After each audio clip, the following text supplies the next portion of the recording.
seen Bill in a while. It is great to see everybody. It is great to be here for a class on Sunday morning. And I know we're a little bit more spread out than we typically would be if we were in the lift room or in the other rooms, but I do hope that you will engage in the conversation we'll have. It'll be much more fun if you do, certainly much more educational. And I was trying to decide what we could do, and one of the things I'm most, and this probably is an admission, but one of the things I was most excited about was studying hard again. You know, getting into the Bible and studying probably in a way I should have been regardless if I was teaching or not. But and it seems to me, well, it is, right, that the Bible is not simply a rule book, right? The Bible isn't a bunch of thou shouts, though those are certainly in there. The Bible is the greatest piece of literature ever written. God breathed. It's poetry, it's history, it's stories, it's art. And what I thought we might do, and it's that way on purpose, right? It's that way because that's how it teaches us. A list of rules doesn't teach us the same way as a character in a story that we can relate to. And so what I thought we could do with this time is talk about different characters from the Bible and what we can learn from them, what the characteristics were from each of these individual people. And I'm not talking, you know, we won't do Paul, for example. That's, you know, but maybe smaller, or a little less involved, you know, but certainly characters. And I will also say this: I haven't got enough to fill out the class yet. In fact, I've only not even got halfway. So if there is somebody that you would like to develop a conversation around, it's a particular characteristic that you want to talk about, let me know. I'm certainly happy to do that. This is a way for us to learn together. So I thought it was a little bit appropriate on this first week back. We've been living in a time of fear, haven't we? For a little over a year now. And it's strange, though unfortunately we're growing accustomed to it in some ways. But before I start, and this will tie into who we talk about today, before I start, many of you know I'm a C.S. Lewis fan. In fact, I think he's the greatest intellectual of the 20th century. I was made aware of an essay he wrote this last summer, and I wanted to read it to you because it obviously, you may have heard this, it obviously plays into the time we've been living in for a while. But this is C.S. Lewis back in 1948. And it's an essay with regard to living in the atomic age. If you recall, the atomic bomb had recently been demonstrated, and they saw the horrors of this new man-made mechanized death. So here's what C.S. Lewis said in 1948. In one way, we think a great deal too much of the atomic bomb. How are we to live in an atomic age? I am tempted to reply, why, as you would have lived in the 16th century, when the plague visited London almost every year, or as you would have lived in a Viking age when raiders from Scandinavia might land and cut your throat at night. Or indeed, as you are already living in an age of cancer and syphilis, in an age of paralysis, in an age of air raids, an age of railway accidents, and an age of motor accidents. In other words, do not let us begin by exaggerating the novelty of our situation. Believe me, dear sir or madam, you and all whom you love were already sentenced to death before the atomic bomb was invented. And quite a high percentage of us were going to die in unpleasant ways. We had, indeed, one great advantage over other ancestors, anesthetics, but we have that still. It is perfectly ridiculous to go about whimpering and drawing long faces because the scientists have added one more chance of a painful and premature death to a world which already bristles with such chances, and in which death itself was not a chance at all, but a certainty. This is the first point to be made, and the first action to be taken is to pull ourselves together. If we are all going to be destroyed in an atomic bomb, let that bomb, when it comes, find us doing sensible and human things, praying, working, teaching, reading, listening to music, bathing the children, playing tennis, chatting to our friends over a pint and a game of darts, not huddled together like frightened sheep and thinking about bombs. They may break our bodies, a microbe can do that, but they need not dominate our minds. And as you know, C.S. Lewis was a Christian, and I think underlying that is a sense of this world is not all there is, right? There's a sense of there's other things that we can think of. In fact, God made us as humans, and we should live that way. The person I want to talk about today is Kaleb, for a couple of reasons. And the first one is courage. We can talk about Kaleb's courage. And I'm not trying to downplay the situation we find ourselves in. We all have different risks that we need to deal with, and that's not the point. My point is these things shouldn't dominate our minds. We need to have our minds on greater things. We need to have our minds on the work of God. And so I want to talk about Kaleb because he's certainly a great example of that. I'm going to start off in Numbers 13. And by the way, I've got a short amount of time, so feel free to, please join the conversation whether I've asked a question or not. I will ask questions, but I certainly want to not just talk the whole time. Numbers 13, I'm going to start in verse 26. Again, this is a story we know, but it's worth going back through. I apologize for the mispronunciations ahead of time. They came back to Moses and Aaron and the whole Israelite community at Kadesh in the desert of Paran. There they appointed to them in the whole assembly and showed them the fruit of the land. They gave Moses this account. We went into the land to which you sent us, and it does flow with milk and honey. Here is its fruits. But the people who lived there are powerful, and the cities are fortified and very large. We even saw descendants of Anak there, giants. The Amalekites live in the Negev, the Hittites, the Jebusites, the Amorites live in the hill country, and the Canaanites live near the sea and along the Jordan. Then Kaleb silenced the people before Moses and said, "We should go up and take possession of the land, for we can certainly do it." But the men who had gone up with him said, "We can't attack those people. They are stronger than we are." And they spread among the Israelites a bad report about the land they had explored. They said, "The land we explored devours those living in it, and the people we saw there are of great size. We saw the Nephilim there, the descendants of Anak that came from the Nephilim. We seemed like grasshoppers in our own eyes, and we looked the same to them." Hopping down to Numbers 14, the beginning. That night, all the members of the community raised their voices and wept aloud. All the Israelites grumbled against Moses and Aaron, and the whole assembly said to them, "If only we had died in Egypt or in this wilderness. Why is the Lord bringing us to this land only to let us fall by the sword? Our wives and children will be taken as plunder. Wouldn't it be better for us to go back to Egypt?" And they said to each other, "We should choose a leader and go back to Egypt." Then Moses and Aaron fell face down in front of the whole Israelite assembly gathered there. Joshua, son of Nun, and Kaleb, son of Jephunneh, who were among those who had explored the land, tore their clothes and said to the entire Israelite assembly, "The land we passed through and explored is exceedingly good. If the Lord is pleased with us, he will lead us into that land, a land flowing with milk and honey, and will give it to us. Only do not rebel against the Lord, and do not be afraid of the people of the land, because we will devour them. Their protection is gone, but the Lord is with us. Do not be afraid of them." So there's a great courage here, and I'm not sure it comes out of the pages like you might think, but let's think about our own selves as we operate in a world that we just recently saw in an article is less than half now members of a church. Don? Do we believe God's promise? The people did what two guys did.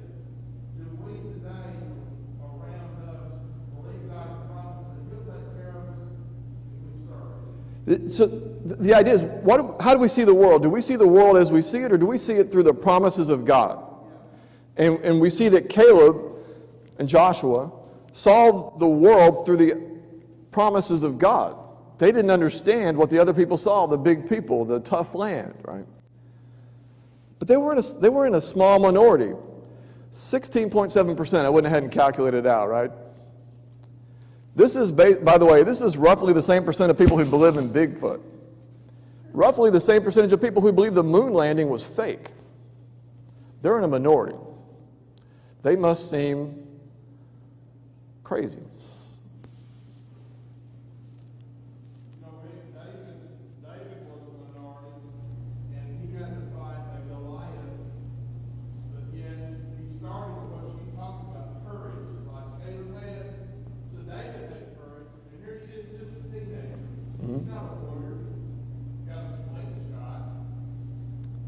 You know, Don, I don't want to call you out here, but I almost started this class with the discussion of who our favorite characters from the Bible are.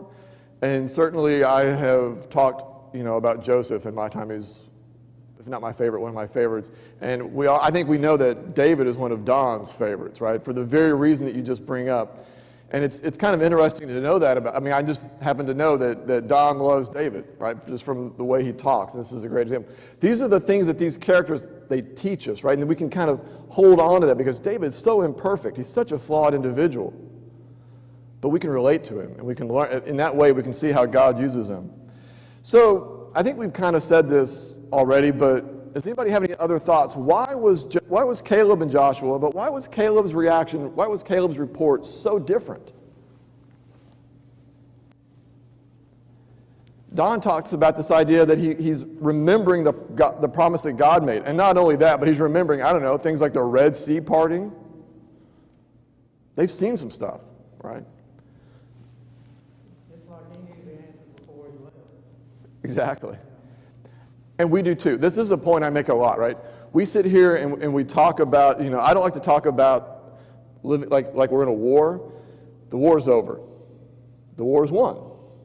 We can talk about the battles over the souls remaining, the skirmishes. The war is over. Jesus won that. And I think if we go in with that, if we kind of live our lives understanding that, we know how this ends in our timeline. It's won. And it should change how we react to the things in front of us. These are just the skirmishes on the way. I think, certainly Caleb has faith here, but I think there's an interesting point about his faith that I want to bring out. At least this is something I see. It's not just that he has faith in God. He has faith in an all-powerful God. So it's not just that he follows God, it's that it doesn't matter what. God is all-powerful. God will take care of it. These are giants. Who cares? God is with us. The land seems, what do they say? It devours. Who cares? God is with us. And this gets back to this idea we know how this plays out, or we should. So, to kind of pull it back to us and out of giants and whatnot, what are the things that scare us with regard to how we live our life in Christ? What are the things that scare us? Because I think they're exactly the same things that Caleb's overcoming in a lot of ways.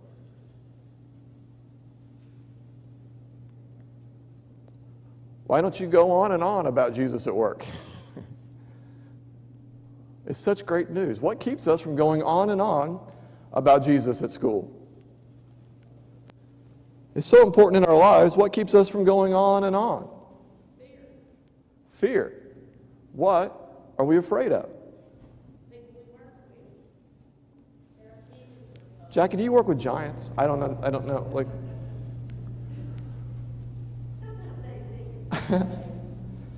Yeah.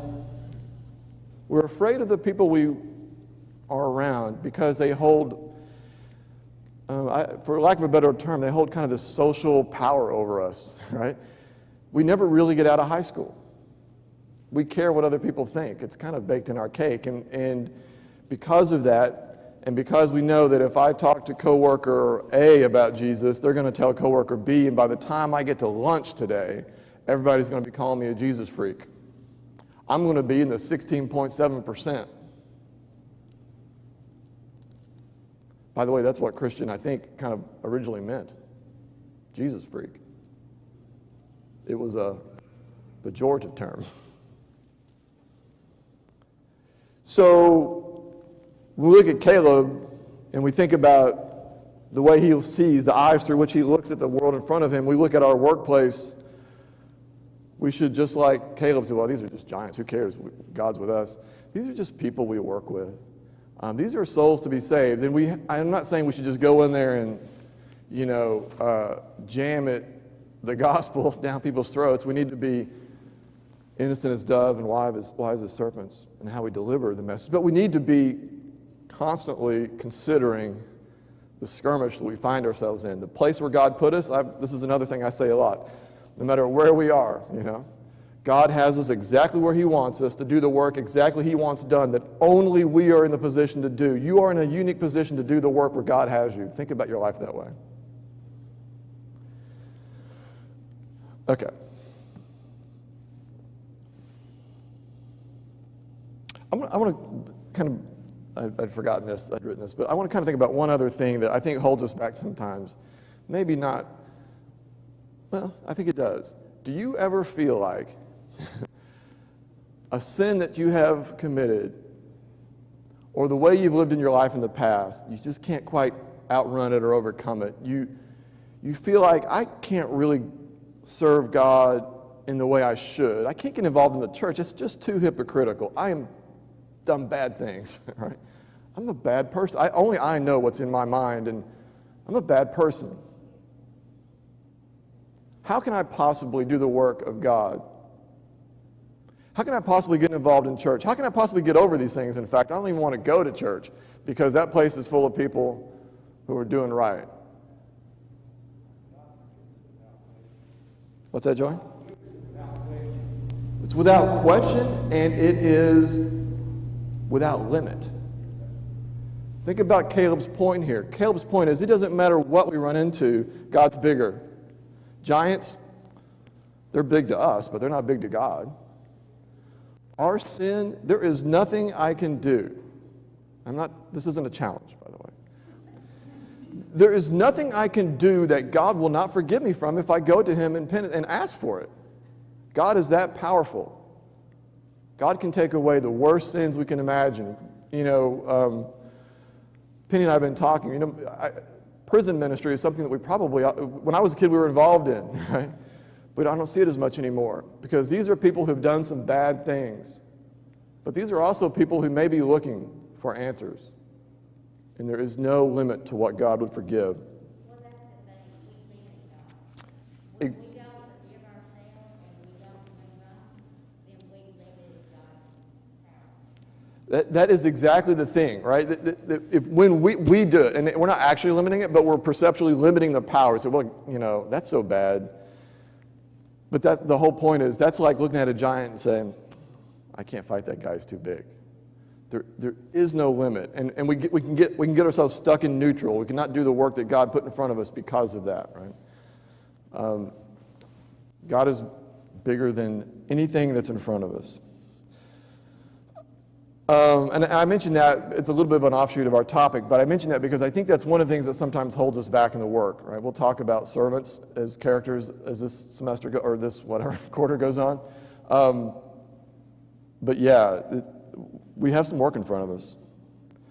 So there's this next interesting passage where Moses talks to God and says, don't destroy them all, And God says, well, okay, I'll forgive them, but they can't go in, right? This is another just quick offshoot. There is a time when it's too late, isn't there? There is a time in our lives, or perhaps when our life ends, where it's too late. I'm going to go, I think I'm still in 14, right? No, that can't be right. Yep. Numbers 14, verse 22. Not one of those who saw my glory and the signs I performed in Egypt and in the wilderness, but who disobeyed me and tested me 10 times. Not one of them will ever see the land I promised on oath to their ancestors. No one who has treated me with contempt will ever see it. But because my servant Caleb has a different spirit and follows me wholeheartedly, I will bring him into the land, and his descendants will inherit it. Because he had a different heart and he followed God wholeheartedly. This goes back to what Don said. That's what's different about Joshua and Caleb. They saw the promise of God, not the limitations of their physical abilities. So, we're about to get to the favorite part of the Caleb story for me. So, Caleb gets to go to the promised land, right? Joshua 2. So he's going to get to be fat and happy in retirement, right? Sitting back, drinking milk, eating honey and fruit. He can retire now. He's done, right? Well, that's not what he wants to do. I mean, let's think about this. How old's Kaleb at this point? When it's time to go in, I should say. Yeah, 85 actually. Octogenarian.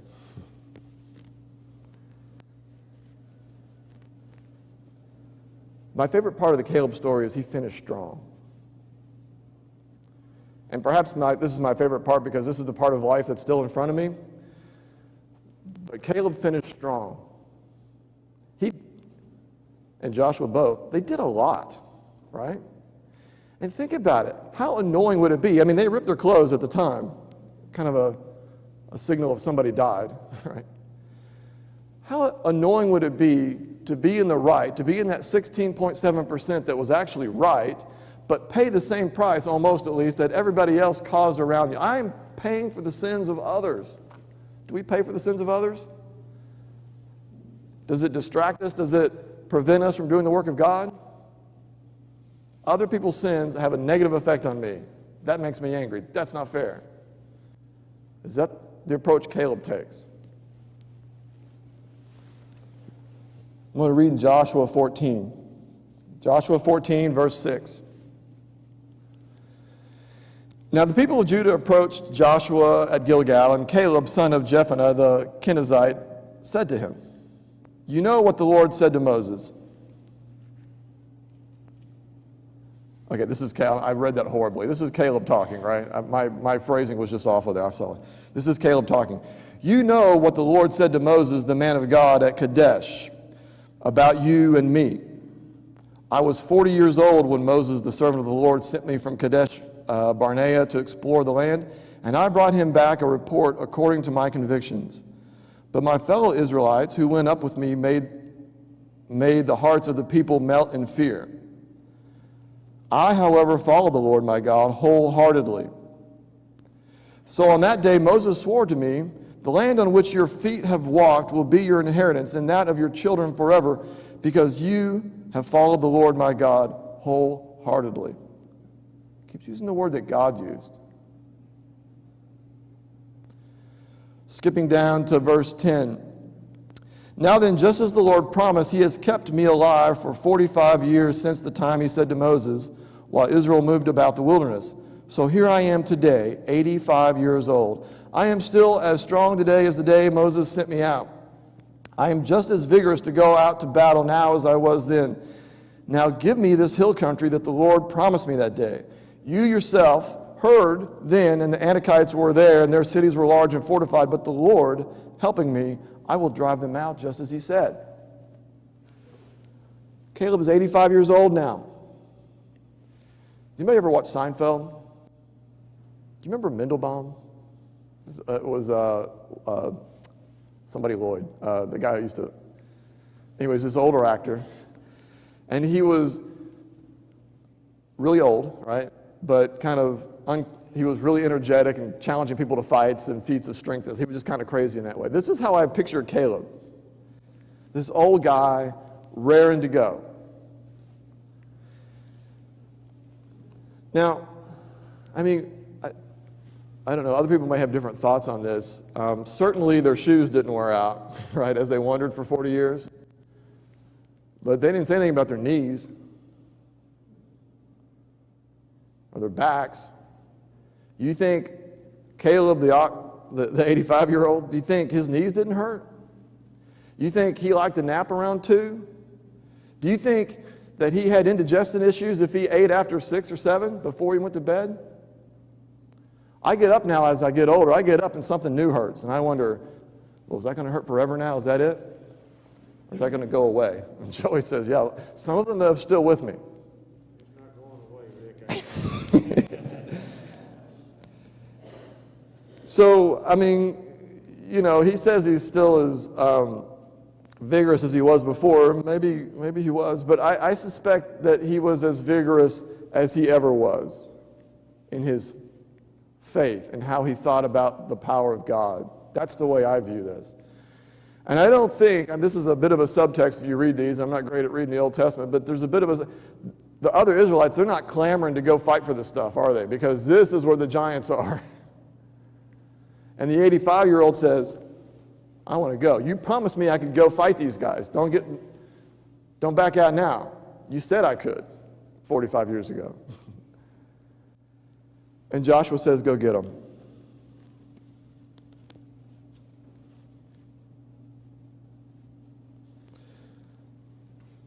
One of the, just compare him to Moses in this sense.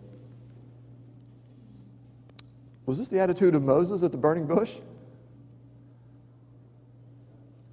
No.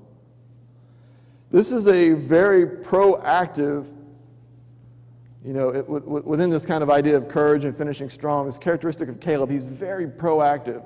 He does not have to wait around to be told. He is ready to roll.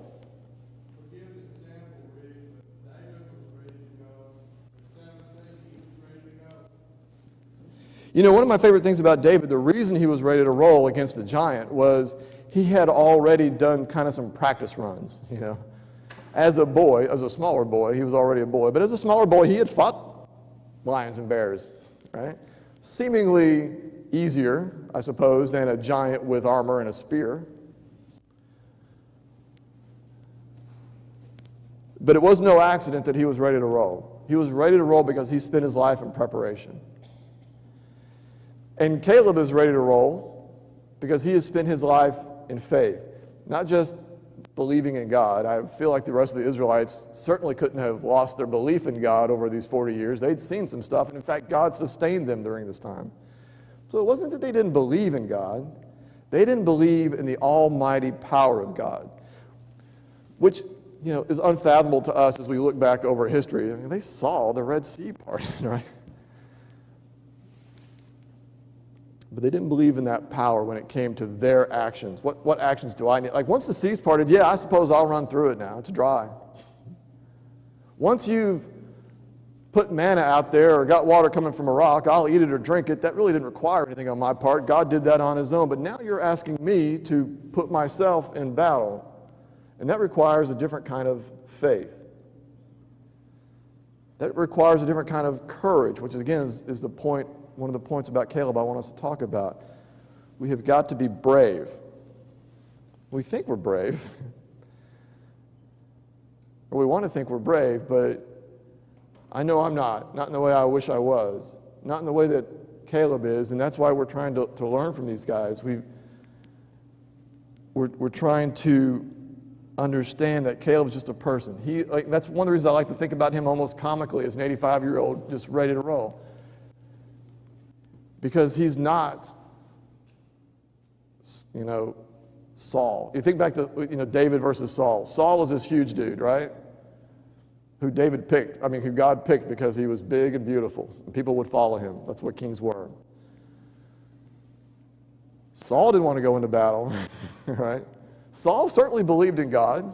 He's seen some stuff. But this little boy David did. And it was a different understanding. That's what courage is. That's the kind of courage we need to have in what we're talking about. And I guess I'm out of time, but what I would suggest,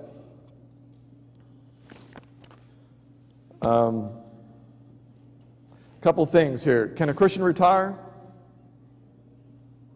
No. We can't retire. I also want to say this. There are some Calebs in this church that are my example. I look up to that. I see the things that the men and women of this church, I'm not going to call anybody out because we don't do that in polite society with people of age, right? But there are some older folks in this church that I look up to. I'm 53, so you have to be pretty old for me to look up age-wise. Right? I see your examples.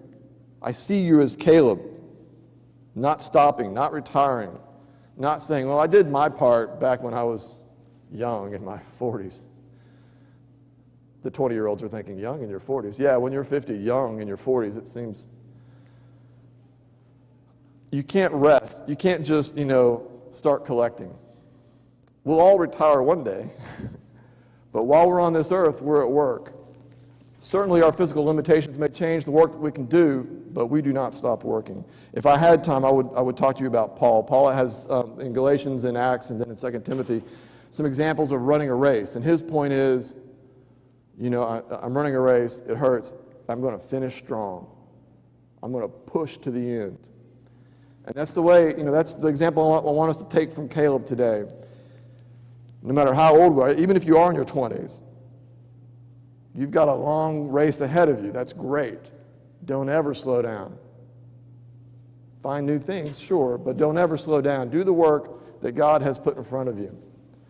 All right. Oh, Bill, yes. I don't interrupt your train of thought. I've given a lot of thought to this, and I don't understand. Many of you know of James Dobson, Dr. James Dobson. Among other things, he was a child psychologist. He once said, I don't understand yet why some people come into this world the most obedient, the most compliant that can be possible, while others come into this world smoking a cigar and complaining about the temperature in the delivery room. The scripture says here that Kaleb had a different spirit. I don't totally understand spirit. I understand the Holy Spirit, but I don't understand our spirit. We talk about training animals, horses or dogs. I don't want to. I want to break his spirit without break his will without breaking his spirit. I think only God can do that with us, and I think He does do that. I think about Andrew and Peter. They were brothers, but they were as different as day and night. We know what they were like. How do you explain that to have the same parents? Who was the prophet, my mind's failing me right now, who was running from Jezebel because he was afraid of her? Who was that, Elijah. God said, where are you going? He said, I'm the only one left. There's nobody else that cares anything about you but me. And God said, now wait a minute, Elijah. I've got 10,000 who haven't bowed their knees to Baal. I think God was correcting and disciplining the spirit of Elijah. That's the only way I can explain it. And I think a lot of this is unseen. But to me, I believe our spirit has a lot to do with it. And it's not always predictable. And I believe some of it is in the hands of God. So, you couldn't hear that. This is a really good point. God describes Kaleb as having a different spirit. And, you know, we struggle with what a spirit, what that means for us. How much of that is, you know, almost in a sense predestined. You know, how much of our spirit can we control? And I think part of this goes back to the point that God has us where He wants us, in a physical place where He wants us. He's also put a spirit. There are just people who are different. We're all different for different reasons. You know, like you're talking about brothers, we can be very different. But certainly I believe that the spirit that God has put in us, we must adapt it to God's will, you know. But that's a very important point to take away from Kaleb, is on top of all this, his spirit was different, right? His soul inside him. And it's hard to grapple with what exactly that means. But all right. So I had other stuff, but we're out of time. I will, like I said, if there's a character you think you would like to have a conversation about, let me know. I believe we're going to talk about Mary next week, if my plan holds. So Mary, the mother of Jesus. So I look forward to it. I hope, and again, we're going to talk a lot with this. I know we're spread out, but we're going to treat this like a class, right? So be sure and talk. It doesn't matter if I get through half a page or all the pages of what I have written. I want to have a conversation with you guys. So thank you very much. I'll put my mask back on.